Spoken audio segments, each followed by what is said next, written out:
Welcome to the What is Stoicism podcast.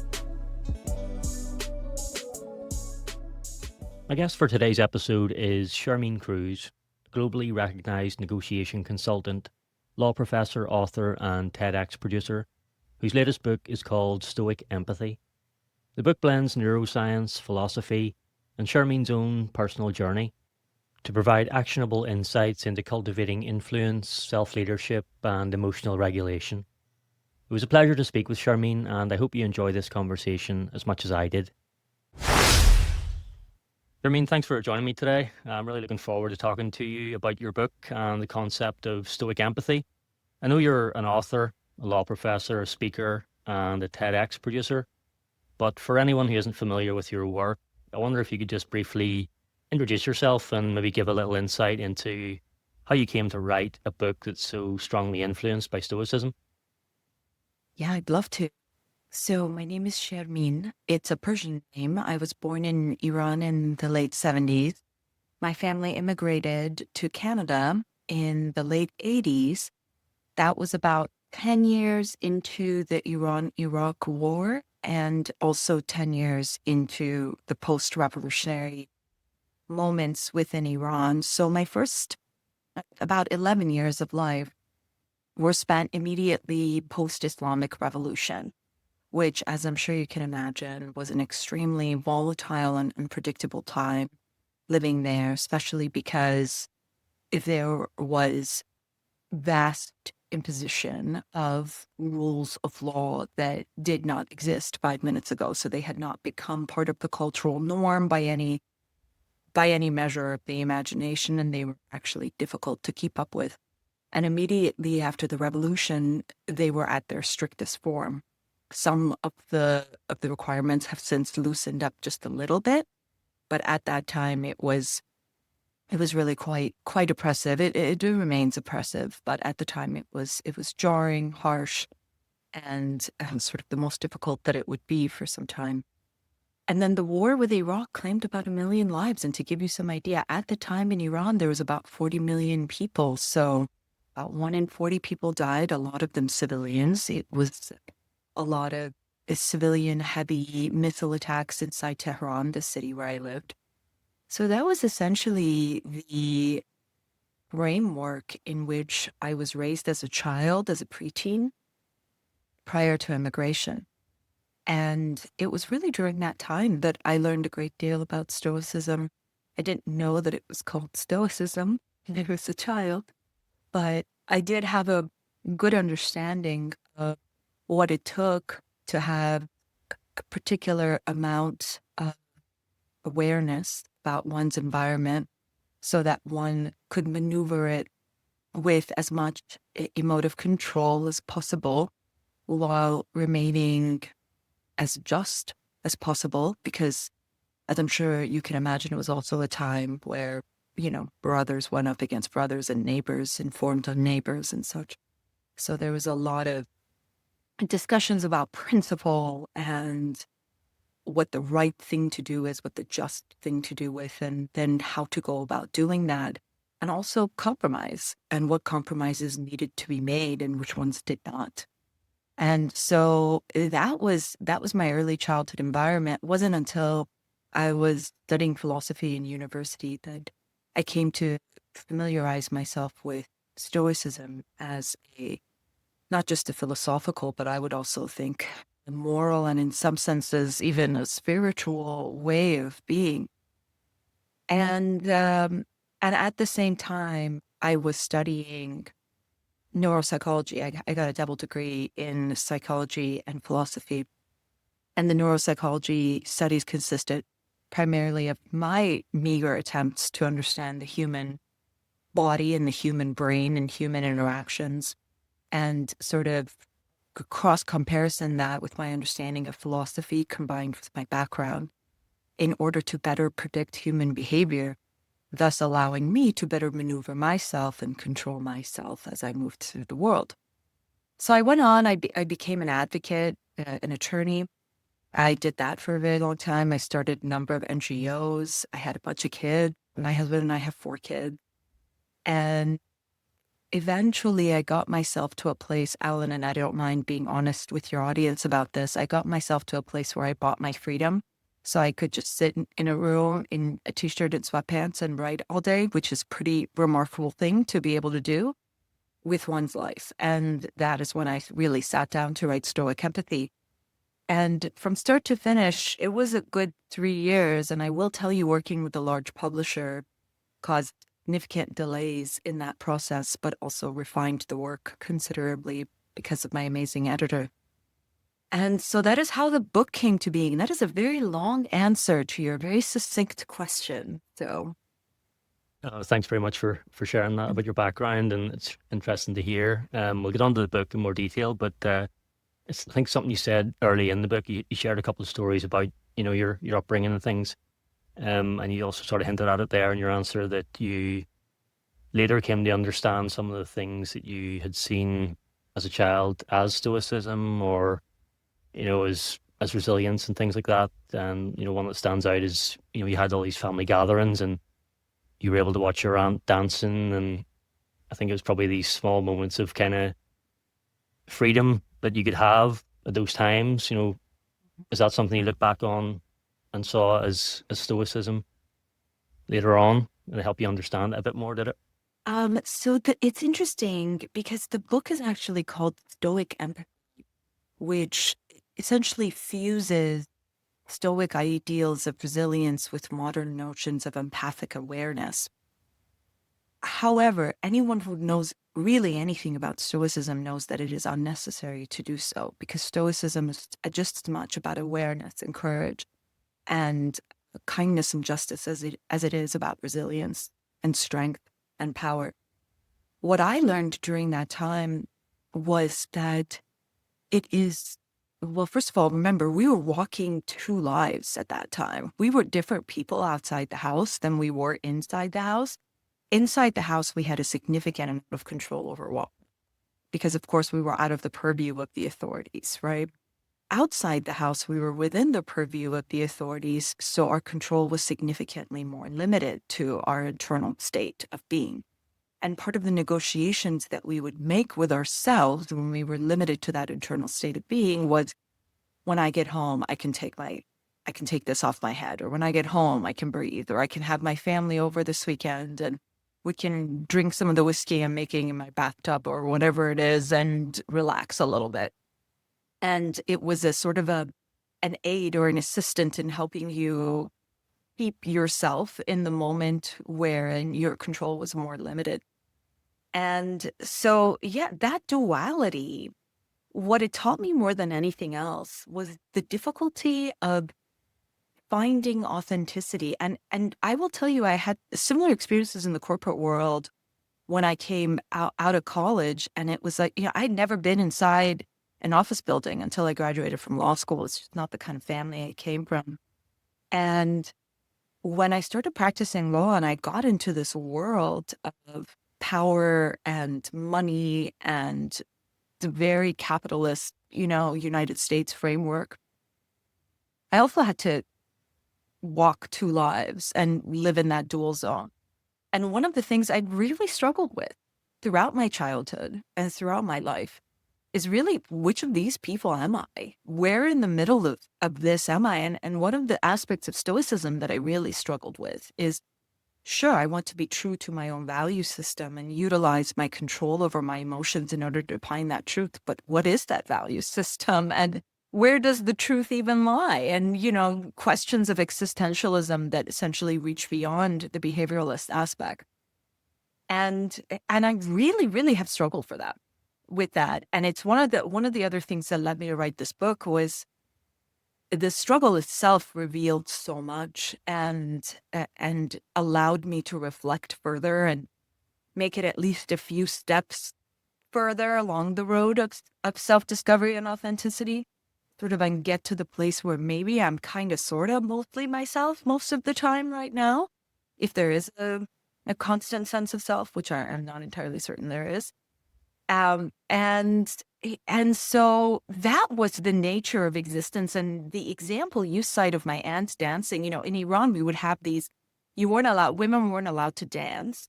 and Western music was outlawed, and alcohol was outlawed, and there were so many things that were outlawed that everybody did on a very regular basis. It happened all the time in almost every household, every weekend. And so my household was no exception. It was not because we were revolutionary thinkers or anything like that, that we would have parties on Thursday nights. Fridays were the off day. And we would have 30, 40, 50 family members, cousins and aunts and uncles and grandparents and great aunts and over to the house, and we would spend all day cooking, and you would put out a feast, and then everybody would come in all covered up, and then they would take everything off and, put on their stiletto heels and dance and drink and laugh the night away. So there was a lot to be seen and observed in that.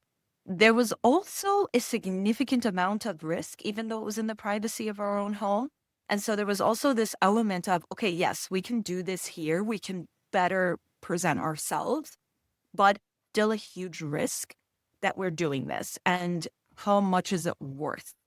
And the distinction between sort of like what we're thinking and what our actions are, what our feelings are and our judgments are versus what our behaviors are. And to the extent that they needed to be mismatched sometimes for safety reasons, how do we justify it? To ourselves, to our children, et cetera, et cetera. Yeah. Yeah, it's like that constant balance between the internal and the external, and eventually, or in most cases, you have to respond to the circumstances around you, which of course is what Stoicism is. It's not so much about what you bear, but how you bear it, and less about the circumstances and how you respond to them. But moving on to the book anyway, the title is Stoic Empathy, as you said, and it's one that might make people pause when they hear it, because for a lot of people, Stoicism probably gives that feeling of being cool or cold or logical, and empathy maybe is the opposite of warmth and emotion. So you're essentially saying that they're not opposites at all, but powerful complements. So what does it really mean to bring Stoicism and empathy together? And why do you think that combination is really needed in the world today? So Alan, to be honest, I really saw that combination together very, very clearly during a brief moment of crisis that I had. And I was in the middle of mothering my 4 children. They were quite young at that time. There was a time when I had 4 and under, but they were a little bit older during this. The oldest was 10. My oldest 2 were twins. And then I had another one and then another one. And so they were all under 10. And I received some truly horrific news, and it sent to me electronically. And I was in the room with my kids, and it wasn't the sort of thing that one could hide from one's children. And that's not what was really at issue. It was more, I knew that what I wanted to do was to, maybe, I don't know, throw a few things, scream, cry, run out of the house. I don't know, start breathing heavily, freak out. That's what I wanted to do. And if I had all the freedom in the world with 0 consequences, perhaps that is what I would have done. But I couldn't. I didn't have the freedom to do. I had to control the way in which I expressed myself and my sense of control, because I could not traumatize my children. And then I had to control the delivery mechanism, right? The delivery of the message itself to the children. And then I had to manage their emotions while I managed my own.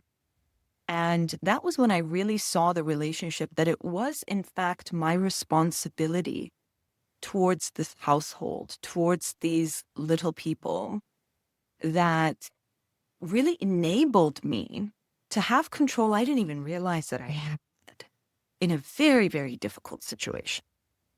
And it's so interesting because I find this to be so true of human nature. We seem to actually, all of us people, be quite good at doing the right thing when push really comes to shove, And it's, you all have that friend who freaks out over every little thing. But whenever something really, truly terrible happens, they show up and they're calm and they know exactly what to do next. And they have, they proceed with temperance and with logic and rationality and wisdom, etc. And but if they forget something at the office, they're liable to have a hissy fit. And so I find that happens to a lot of people. It happens to a lot of people while they're driving. It happens to a lot of parents, to a lot of leaders during COVID. And this was sort of like around the time of COVID when I was having these initial thoughts. During COVID, it was a huge concern of leaders, which is how do I deal with my continuing enterprise in a wise and rational manner while having an empathic awareness of my employees. And over time, as I reflected on this more and more, I started to realize that I studied the literature more, and I learned that the empathy can be an emotional connection, right? It's actually called emotional empathy or affective empathy. Your pain in my heart, right? This is a pain I feel even when a character on my favorite TV show is hurt. Maybe I physically recoil when something scary happens. And it's because I feel that pain in my heart. But there's a whole other kind of empathy. And that is more of a cognitive understanding of the other person. Now, of course, it's never going to be entirely cognitive or entirely emotional. I mean, you can be entirely cognitive if you're a robot or a psychopath, but otherwise you're going to have some emotional connectivity. But nevertheless, there's a spectrum of emotional connectivity. And whether you're a surgeon operating on a patient, right, even if you really care about that patient, or, a general at time of war, or a parent, or someone negotiating with a hostile party, you might have all the empathic awareness in the world, but precisely because of your responsibility or your power position or who this other person is to you, you control the amount of emotive connection you feel in that moment. And that, too, is a form of Stoicism. Being in that moment, right? Like I always imagine what it would be like. My sister works for the UN and she works in refugee camps. Like, what would it be like to be a trauma counselor for rape survivors of a crisis in West Africa in a refugee camp and have to sit with these women day in and day? The last thing you want is to feel what they're feeling. It would completely obliterate your ability to be of service to these women. You can't not care. That's not what we're saying, right? But you have to exercise some level of control because that is what allows you then to be wise, to have courage, to act justly, to have temperance, to do all the things that Stoicism requires of you. And were it not for some level of care or concern of your emotional, deeper, inner, value-driven self, you might not be thus motivated to behave in such a stoic manner either. And so it became completely clear to me that the two are inexplicably tied as long as one understands this spectrum of emotional empathy versus cognitive empathy and the essential need for Stoicism in order to engage wisely in that spectrum. And so I started to look at the brain then and do neuroscience research and say, okay, well, what's activated when we have emotional empathy and what's activated when we have cognitive empathy and what does it mean? And what does that say about our ability to actually control it? And then I started to jump into the neuroscience of actual behavioral neuroscience. How much control do we have over how happy we are or how compassionate we are or how sad we are? Studying that, and that translated eventually into the book, Stoic Empathy. Yeah, you summarized it perfectly there. I was just thinking the same thing before you said it, but empathy, it kind of encompasses all the virtues. It's almost like a virtue in itself. As you say, if you're counseling people who have been through horrific situations, you do need temperance to ensure that you're not getting overwhelmed by that. You can have a degree of empathy, but even good things in excess sort of become their opposites. So, if you go too far into that, then you can break down yourself. Obviously, you need courage to even put yourself in that position in the first place, and the wisdom to know how to respond to it. And, justice is essentially treating other people kindly and fairly too. So, yeah, it was great the way you described that there. One of the other things I loved about the book is that you challenge the oversimplified narratives that we often hear about personal power. So on the one side, you have the you can manifest anything approach that ignores things like oppression and discrimination. And then on the other hand, you have the fatalistic view that we're just products of our circumstances. So you write that both extremes miss the truth, that we live in a world that's shaped by billions of other minds, essentially, and yet we still have agency in how we respond and influence people. So how would you say that we can hold both those ideas at once, where we can recognize the real impact of external power systems, but also take responsibility for the agency that we do have?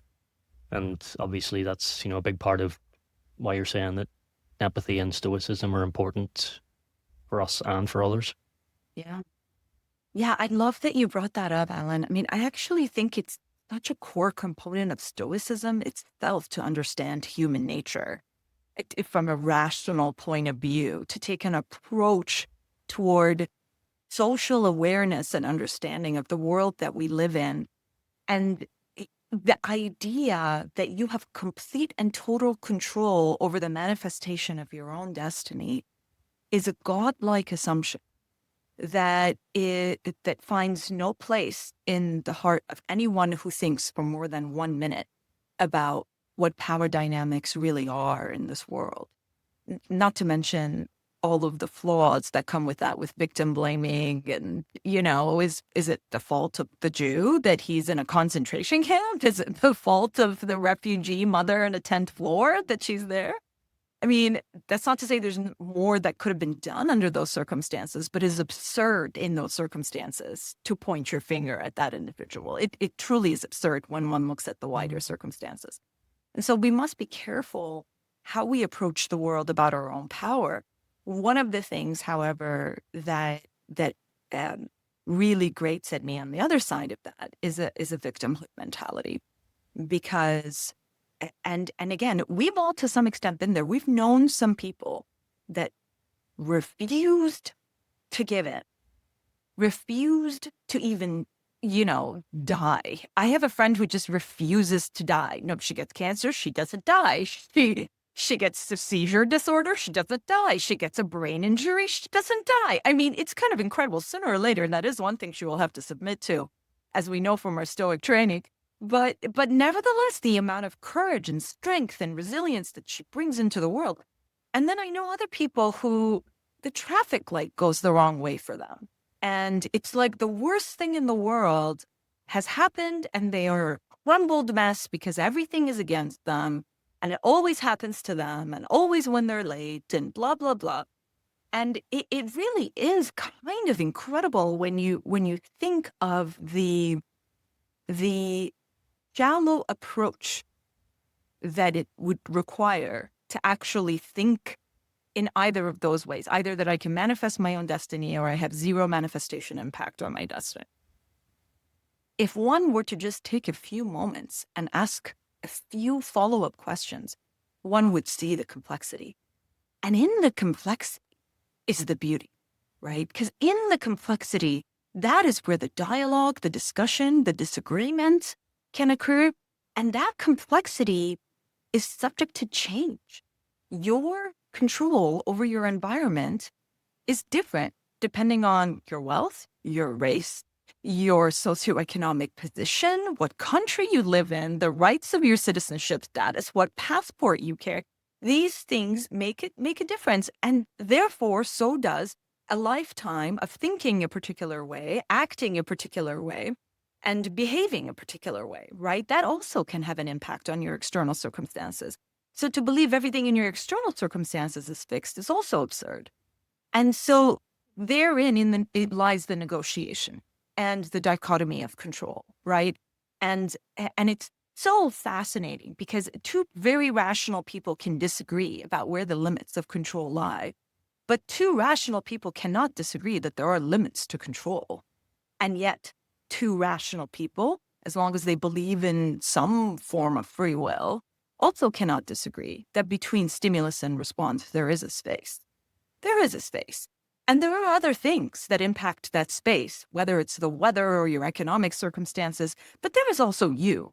You exist. You have, if you want to call it a soul or a mind or willpower or whatever you want to call it, you are there in there somewhere, right? You play some sort of a role, unless you're a complete nihilist and fatalist, in which case, good luck, man. I don't know what to tell you.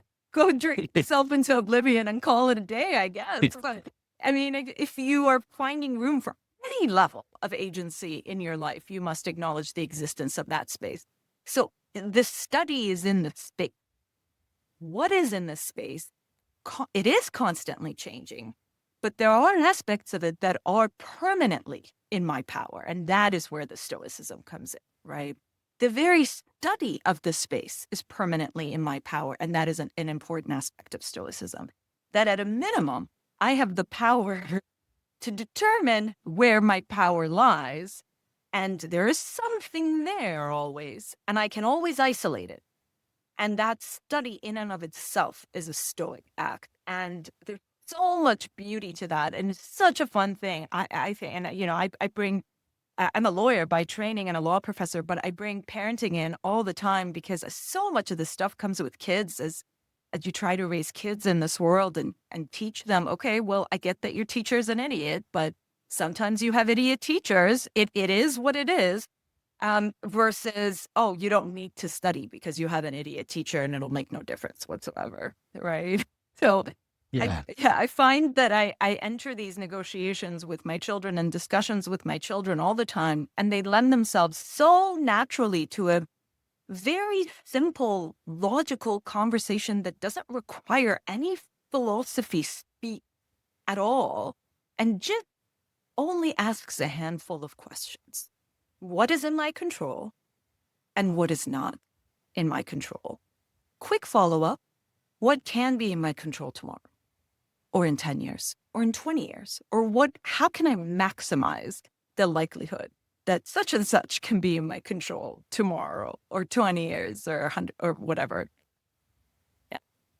Yeah, it's nice to keep that open-ended so there's no definite conclusion to it.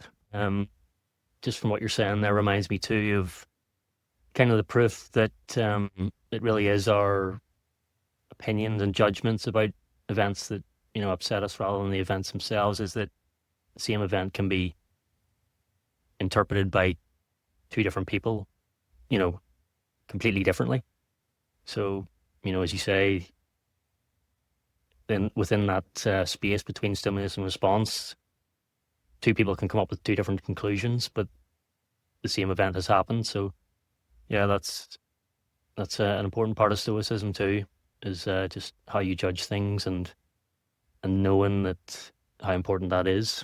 That not the same event that doesn't necessarily impact everyone the same way. Not only is that an extraordinary truth, but it's also evidenced literally all around us, right? I mean, I live in the United States right now, which is a hotbed of the same event interpreted in extremely different ways. I mean, we can literally all agree this is the event, and we can completely disagree on its meaning, its implications, et cetera, et cetera.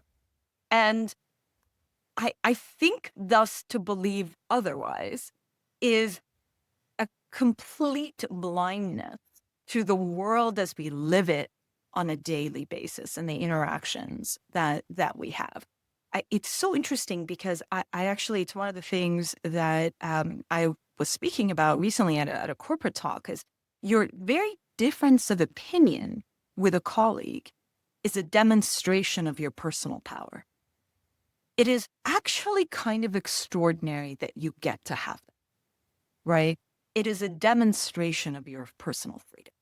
That is not something that anybody can take away from you, right? Accepting the possibilities of psychological torture and things like that, which we won't go into today, but is worth considering under maybe a different set of circumstances. So, yeah, I mean, I think even if you find yourself vehemently disagreeing with someone on a moral matter, reflecting on the fact that you get to disagree, whether you can verbalize that disagreement or not, you get to disagree, is extraordinary. And it tells you so much about human nature and the nature of freedom and personhood and independence. Empathy is so important in those circumstances too, because, how often do people disagree these days? It's so common that one person is entrenched in a certain set of beliefs and basically won't be open-minded enough to take on another person's point of view. But the remedy for that seems to be seeing it from someone else's side, which obviously you cover a lot in the book.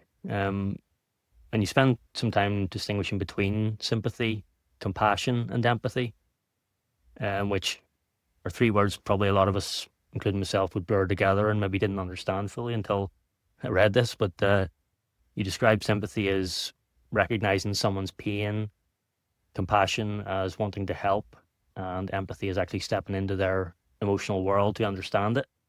Why do you think it's so important to make those distinctions, and how can understanding the difference change the way we interact with people? This is a very, very good and very complex question. To be honest, the primary reason I wrote about it is that I myself struggled with that distinction. As I write in the book, that I came upon an instance dealing with somebody I love very much, my father-in-law, with whom, by the way, I disagree on almost everything. And he said, I don't even know what empathy is, which presented a great opportunity for numerous jokes, because he's a military man. So making fun of the fact that the military guy literally doesn't know the definition of the word empathy would be generally the go-to for me. I have a reasonably dark sense of humor. But in this instance, I thought, wait, do I know what the difference? What is it? Is it just feeling sorry for someone? Are you being empathic? Or is it truly understanding someone? And what does it mean then to take action in a furtherance of that understanding? Is that empathy, or is it something more or something less? And so I began to reflect on it just so that I could better communicate, but also so that in my teachings, because I teach a lot of negotiations, so a lot of the issues that I teach have to do with how do I gain an understanding of my opponent or my hostile counterpart, right? To the extent they're hostile, which sometimes your counterpart is, oftentimes they're actually not, but sometimes they are. How do I gain an understanding of my opponent that doesn't involve an involvement that doesn't involve in any way a feeling of sympathy, right? And is that possible?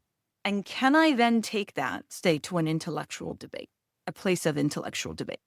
Can I, and is it easier? And by the way, I find that it is easier to understand someone if even for a moment I am schooled and competent and then suspend the act of sympathy? Or am I required, because they're so conflated, this idea that empathy and sympathy are the same thing, that one is a requirement for the other, is just mistaken. And thus divorcing the two notions from one another enables you to explore one without the other. And by the way, sometimes I don't understand at all, but I still feel sorry. I might see somebody crying on the side of the street, right? And my heart might go out to them because they're just sitting on the stoop crying. I have no understanding of why or who or how or when or, any of the W's. And yet I can still have that emotion. And likewise, I can have an empathic awareness of the person that I am operating on without having any sympathy or act of caring, as in I feel sorry for this person. And that does not mean that I don't have a moral code. It doesn't mean that I'm not unhappy that people shoot each other, right? And that there's a shooting victim on my operating table. But it is important for me to distinguish the difference. I am unhappy that this person is sitting on their stoop and crying. I'm having an emotional response to that. And it doesn't really change my awareness level about this person or the situation at all. For all I know, they just drowned their cat in the bathtub and they are, having some regret over the fact that they no longer have a cat, or annoyance that they have to bury the body. I don't know, right? I'm not saying I would make that assumption, but I'm just saying that the distinction between the two is actually quite potent, especially in the context of negotiations. And what I go on to state and argue in the book is so much of what we do, including with ourselves, so much of how I was raised was an internal negotiation. So much of our discussions with our family members, with our business partners, with our vendors, with our colleagues, with our bosses, with our employees is a negotiation and an ongoing discussion, a give and take discussion that requires the demonstration of these skill sets. But it's different if it's your kid than if it's your hostile counterpart trying to take over your company. And there needs to be an acknowledgement of that truth. And there needs to be an emotional acknowledgement of that truth. And you need to be able to turn the dial to adjust yourself thusly in accordance with that truth. Because if you can't, you are not acting with justice, right? Or courage. I find it to be weakness then, right? Simply to submit in every instance. And it's one of the things, it's so interesting because I love the study of Stoicism. I also really love the study of Buddhism, neither of which are about submission, and both of which can often be construed as that.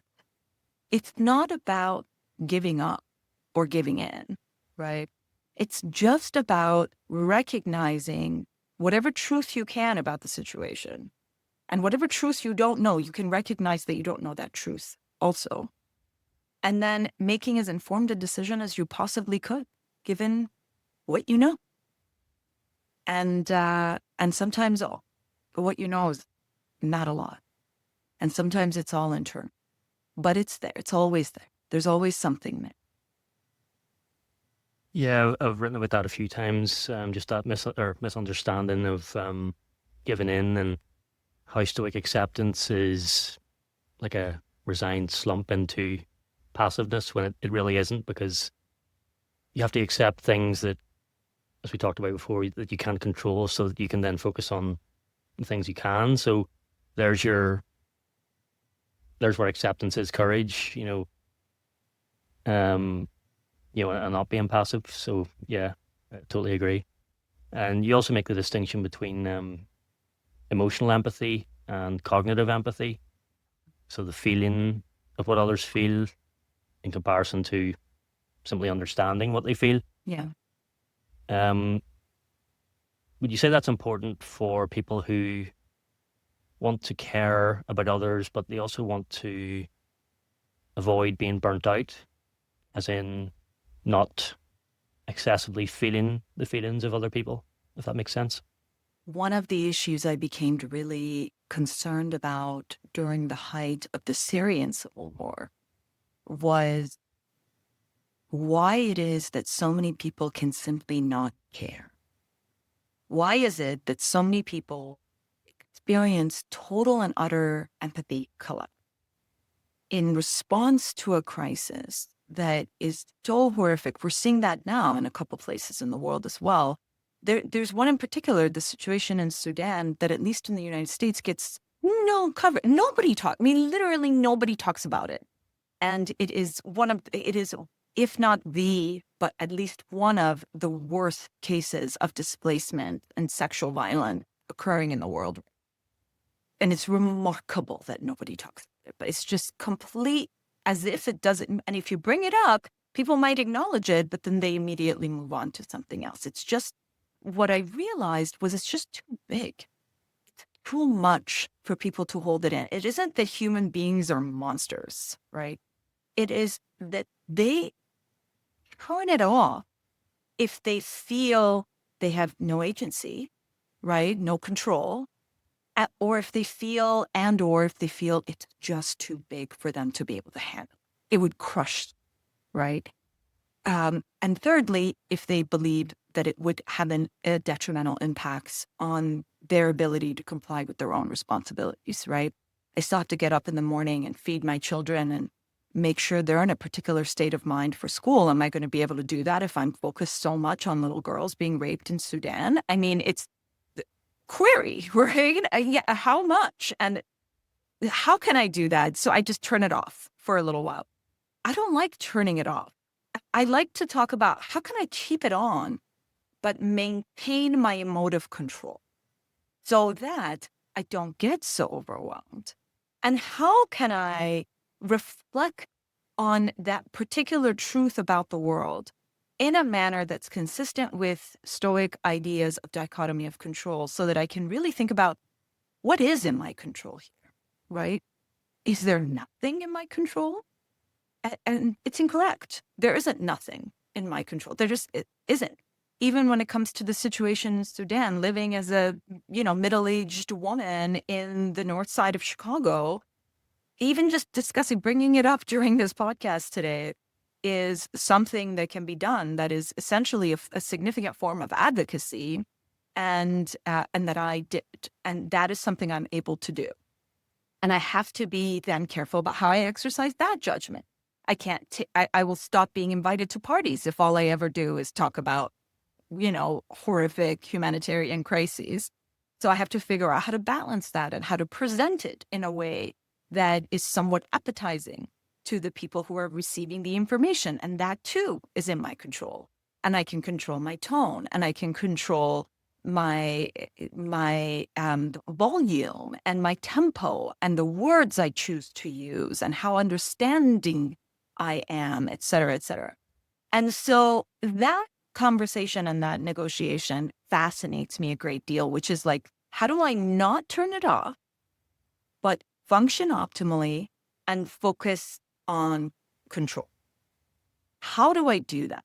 And really, this is such a great way, in my opinion, starting with that distinction between cognitive and emotional empathy, and then utilizing Stoic tools to engage in that. And I call it, as you might recall from earlier in the podcast, in the spectrum, right? Because it's not binary, but the spectrum of how much actual emotive influence I put into that understanding and that connection versus not, right? And so if this is a horrible injustice occurring to my child, I'm bound to have a different emotional experience and respond to it than if it's happening to people I've never met across the world. And yet, either way, I should care. And either way, I should have an awareness of it, right? Without having to turn it. Because I don't want to live my life turning the unpleasant things off, which is really what most of us do. And if I'm being thoughtless in my day, it's what I do, right? I'm certainly not able to do this perfectly. I don't claim to be some sort of demigod at all of this. I certainly have my days where I mess it up, or I go too far to one side or too far of the other. But this tightrope of walking and caring and thinking and feeling and controlling and releasing it's messy. The tightrope is messy and it's wobbly. And I acknowledge that. And I think it's really important to acknowledge that. And it would be absurd to acknowledge that there's no tightrope. I mean, this is what we're doing. This is how we're walking. And to the extent we want to try to stay on for as long as possible, knowing sooner or later we're probably going to fall. Hopefully there's a net and we can get back up. But we'd like to stay as long as possible. What tools do I have at my disposal to better find my balance and steady myself more, right? And as I practice this on a daily basis, how much steadier can I get? And that therein lies the work, but therein also lies the remarkable experience of living fully and awarely and with massive intention. And I suppose if that's what somebody wants to call manifesting your destiny, then I'm okay with it.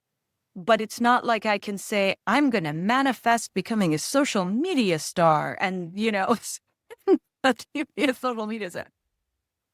Anything, any accurate phrase of the word manifest outside of a magician's imaginary, illusory context is the tightrope and how much your breath can contribute to how steady you are that day.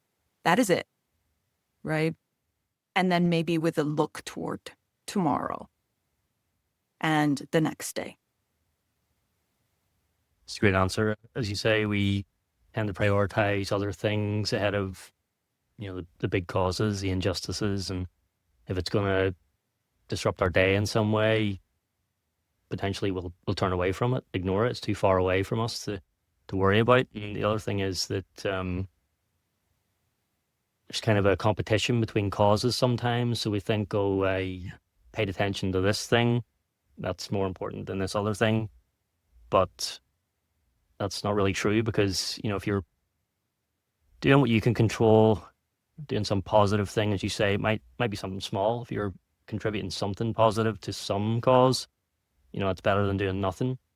And it also gets you into the habit of doing that too, which if you start small, then you can build on and progress to bigger things too. So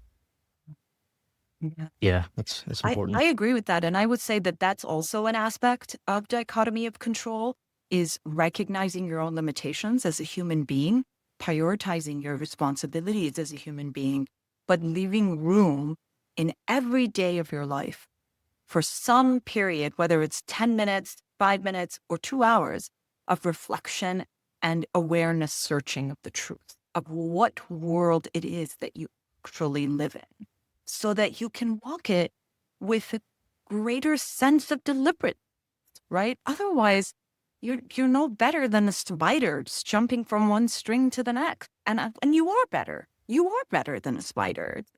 You're actually quite extraordinary as a human being.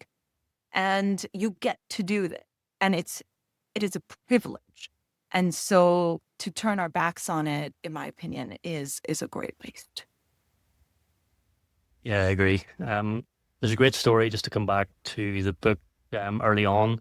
You returned to it a few times in the book. Actually, it's an interaction your mother had with Iran's morality police, and how she naturally responded with empathetic techniques like active listening and even silence.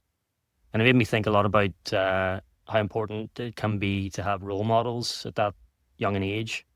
So for anyone who hasn't read the book, I wonder if you could maybe briefly describe that story and what happened in the situation, and did you realize at that time how impactful the incident was, or, as we kind of talked about earlier too, did it take a bit longer for you to look back and really see how your mother had been empathetic in that situation? Well, I'll start with your last question. I definitely did not see the impact of the situation on my psyche until much later on in life. Although part of that is because there were so many obstacles those days, and this is the way my mom lived and lives. And so there's so many examples of it that, you might want to characterize one that's easier to understand or relate to, or better to tell in the form of a story in a book that you're writing. But there's actually so many of them that one action doesn't really get picked up in that way in your own psyche. But what happened is this is a story. I mean, it really happened. And I was young, and I had recently come of age, which meant I had to put on a headscarf. But I was a scrawny kind of kid. And so I could get away with pretending that I was younger. So I often did. And my mom and I went out that day, and I didn't have my headscarf on. I don't remember why that particular day I didn't have it on, but I didn't. And we were confronted by a member of the morality police, which many of their jobs is precisely this, the enforcement of the Islamic headdress. One of the reasons we've seen such an uprise in Iranian women pushing the requirement of the headdress is that it is such a core component of the patriarchy in Iran. And it is such a visual symbol for the oppression and the control of the women. And so it takes on an importance far greater than just a headscarf in your hair, right?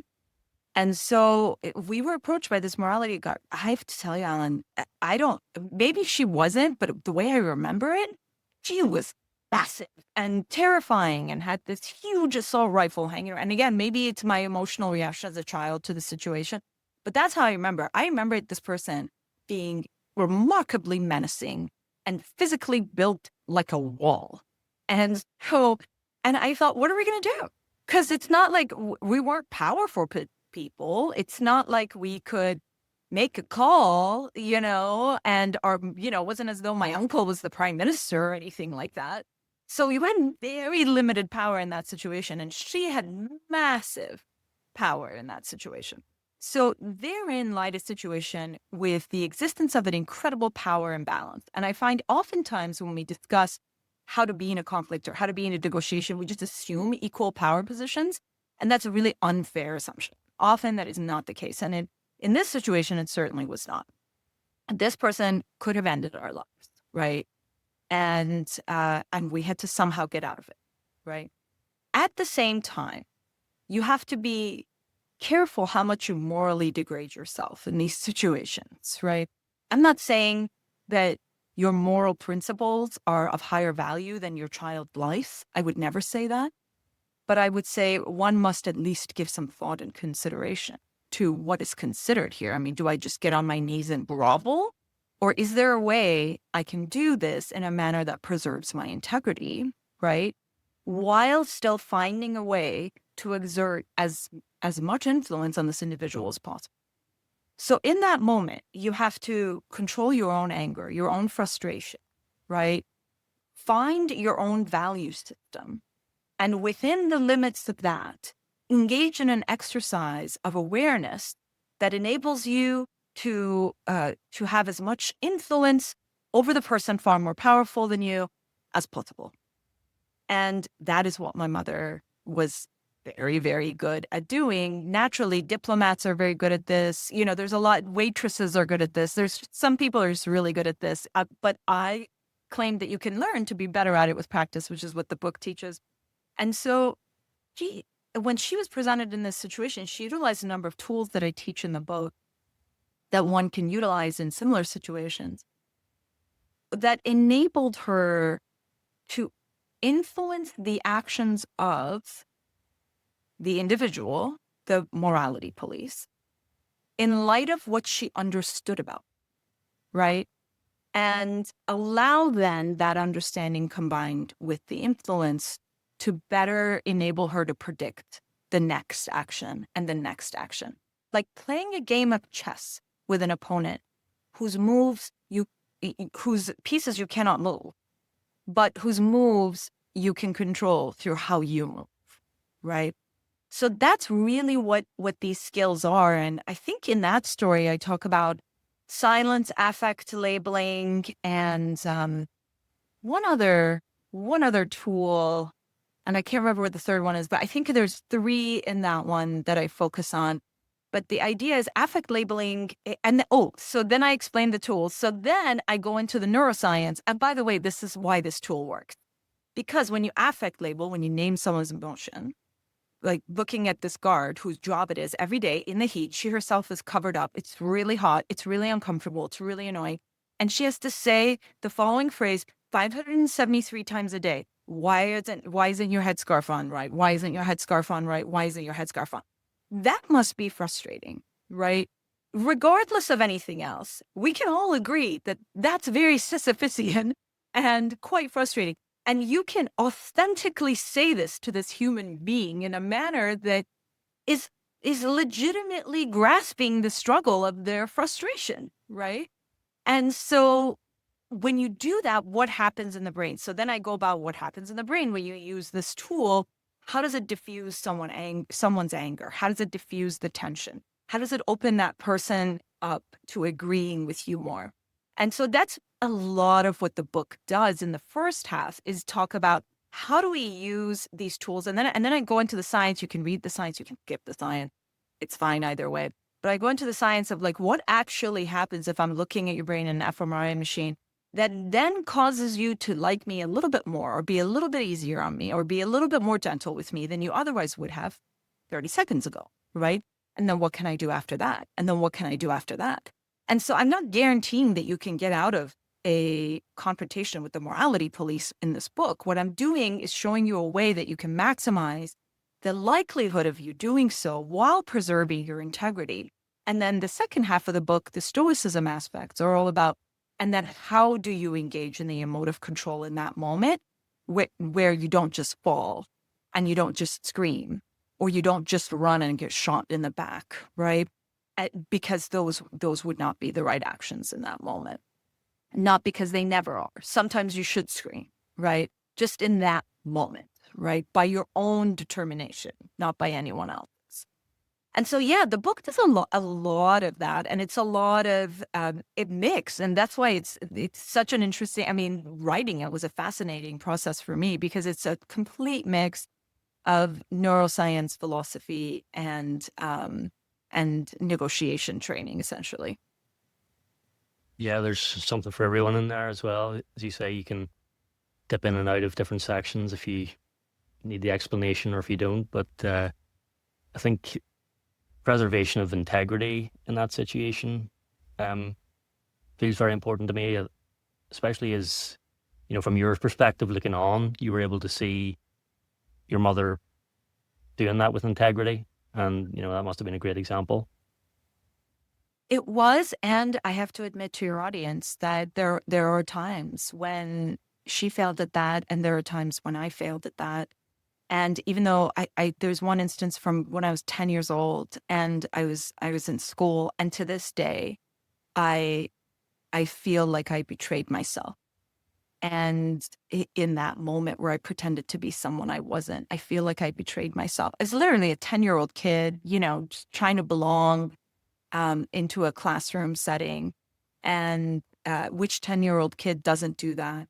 But it is such an interesting thing to reflect on, is the times when we have failed at that.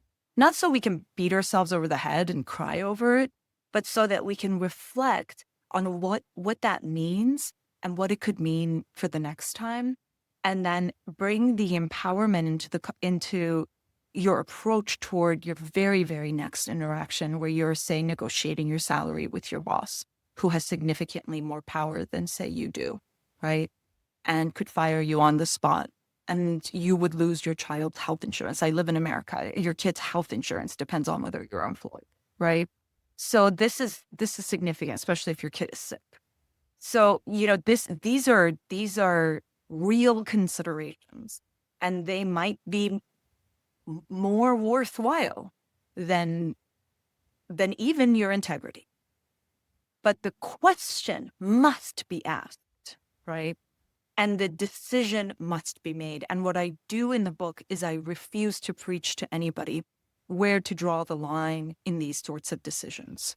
But what I do is I try to help you be more intentional with where you draw that line, how you draw that line, when you draw that line, and why you do so. One thing related to that is your mention of developing an inner citadel or inner fortress. You describe how Stoicism focuses on inner discipline. It doesn't mean turning away from others, but it actually deepens empathy. Yeah. So when we develop that resilience within, we're less reactive, and that gives us space to respond to others with understanding rather than judgment. So is there anything that's helped you build an inner fortress in that way without closing yourself off? Or in other words, how can we maintain the balance, of staying grounded and open-hearted at the same time? Yeah. There's a lot there. And in the book, there's a lot of exercises and tools that I provide as well to help people on improving that. And they're often ones that I use. I'll mention two really big ones that I utilize either on a daily or weekly basis. And one of them is meditation. I find that meditation has always been something that has provided me, and by that I don't mean just sit there and meditate. I also mean, if I'm in pain, meditate and see how much I can control that pain. It's not that I don't care that I'm in pain, right? It's not that I've shut it off, right? But it is, how do I go into myself and change the degree of pain, not just the acceptance of the pain, which is a different tactic, right? But the degree of the pain itself, right? And then a related practice to that is tolerance. And so sometimes when you increase your tolerance to pain, you decrease your sensitivity to it. You literally feel it less. This doesn't mean you should go burn yourself for fun on a daily basis, right? But maybe you push yourself a little harder on your job, right? Or maybe you decide to take an ice bucket challenge.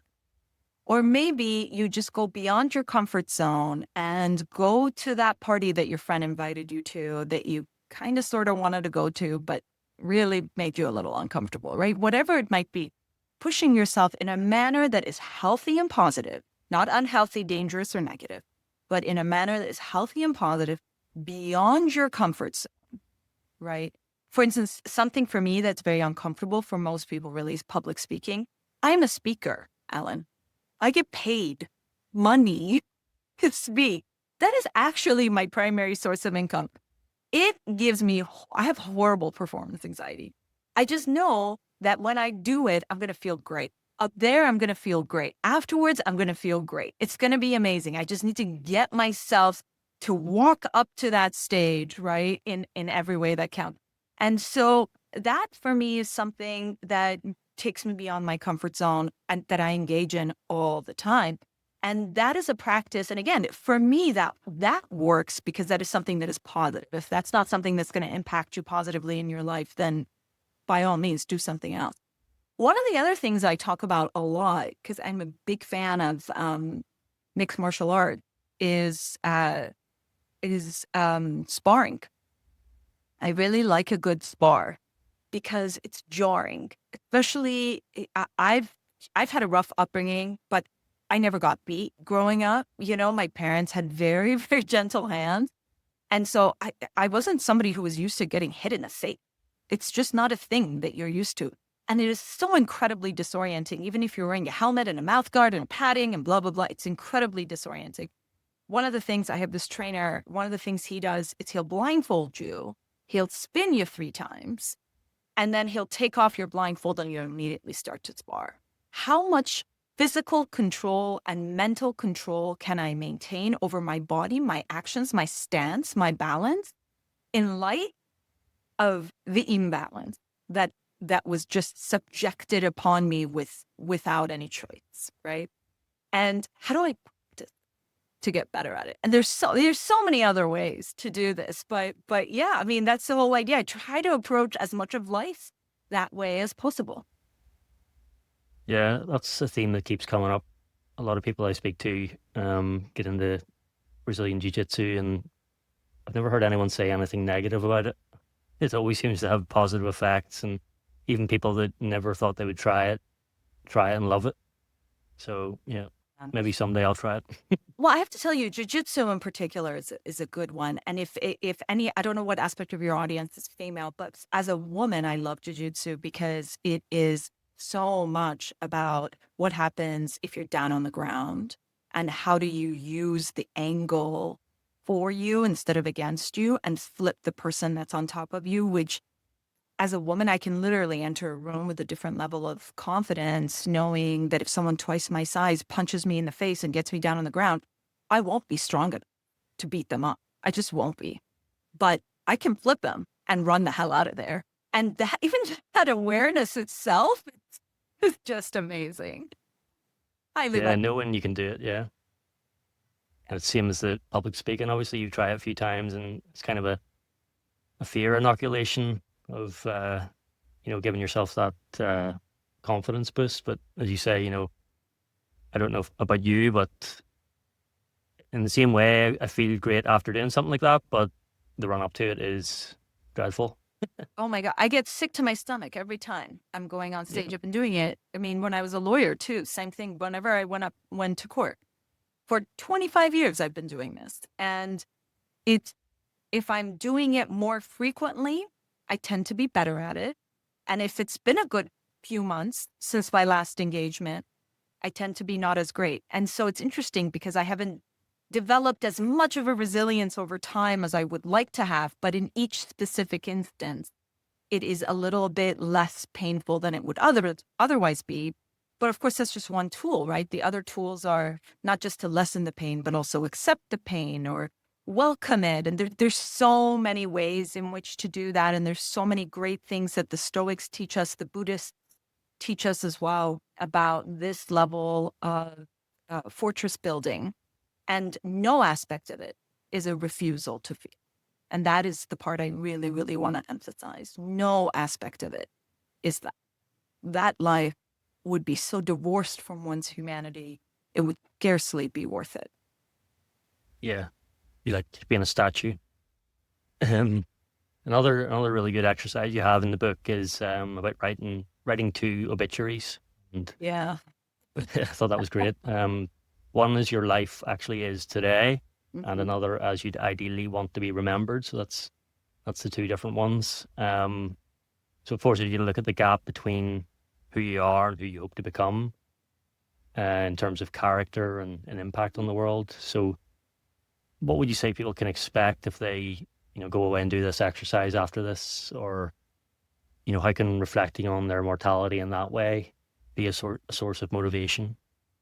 For me, reflecting on my mortality, and it's so interesting nowadays because the frequency with which I see memento mori tattooed on my barista these days is almost astonishing, which is great that people are getting tuned in. But remember that you will die is also about remember that you're not dead yet. And the flip side of that, right? And it is an extraordinary act of empowerment. It is also a realignment of values. I find that it really helps me because I'm an incredibly ambitious person, which I like about myself, but sometimes I get too caught up in it. And I emphasize, I bring significance to things that bear very little significance in the grand scheme of things. And sometimes taking that step back and looking at the forest instead of the trees is what you need to realign your value system a little bit more and remind yourself that it ain't over. I get to live to fight another day, and I might need to accept the things that are out of my control now, but I have tomorrow to look forward to, and the next, and every minute after that, that's there until it isn't, right? The writing of the obituary, I only do once a year because I find it to be a very emotionally taxing exercise because I take it very seriously. In the book, as well as the audiobook and the Kindle, I actually, the audiobook also includes a meditation actually on this. And the Kindle and the hard copy of the book have a sort of a form that you can use to write your obituary as it would be today versus your obituary as you want it to be, and the gap. It's a great value alignment exercise. It's a great reminder you're light. Really encourage people to do that. It's pick up the book and also go through the background and why that's a good idea. So yeah, very powerful. You end the book by inviting readers to start small, something we sort of touched on earlier too, but to bring Stoic empathy into their daily lives with consistent, intentional practice.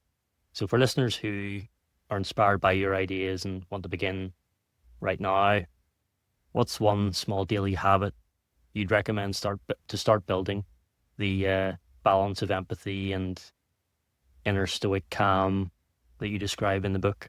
Mm-hmm. Well, I would say if you're going to start with anything, start with negotiation. And I would say start with low stakes negotiations so that there is no real harm that can come out of it. And just take maybe 5 minutes. Think about what is something that makes you uncomfortable that would improve your life. And then think about how you could utilize, negotiate with yourself or with others to practice at that thing, right? So if it's confrontation, let's say you're very confrontation averse, and this will be very specific to whoever you are, the person, and whatever it is that your limitations and your struggles and your comfort levels. But let's say it's confrontation. So you want to be slightly better at confrontation. Why don't you try asking the guy serving you your coffee for a free shot of vanilla, sir. I mean, I think it's 75 cents or something. I don't know how much it is in euros. But the idea is it's a very, very low stake confrontation with someone that enables you to practice that. If you find it uncomfortable to be around vulnerability, why don't you try sitting with someone you love for 5 minutes, right? And just sitting today with that vulnerability and seeing if you can open yourself up for those 5 minutes or not, and negotiating with yourself during that time.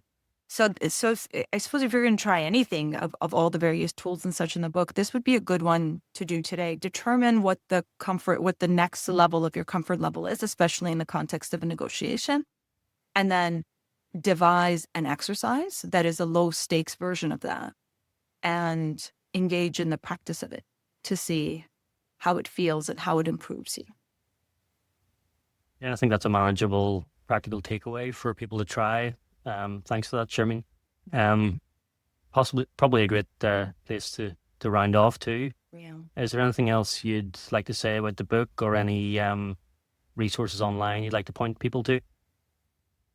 Well, I would say that the book is probably your most accessible resource right now. There's so many exercises and tools in it that will enable you to go one step further and hone your practices and skills to the next level.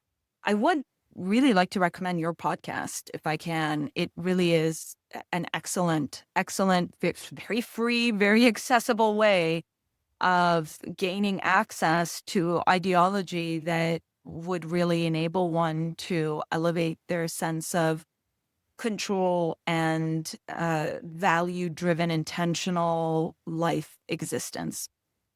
So I would really recommend that as well. And then more than anything else, I would say just try to remember one of the points Alan made just a few moments ago, which is you are still alive. If you're listening to this podcast, it is not too late. Whatever has happened in your life, it may have been horrible. I don't deny that. I don't know, right? I have no way of relating to or knowing that. But what I can tell you is it's not over.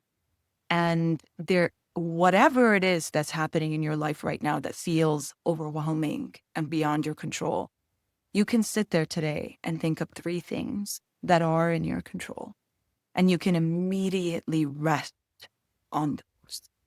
And it really, think of it as a rest, like taking a seat after a really long walk on the control. And it is an extraordinarily comforting feeling, full of promise for what tomorrow can bring. Perfect. I just want to thank you, Shermin, for today. I really enjoyed talking to you, and hopefully I'll do it again at some point. Thank you. I really enjoyed it as well.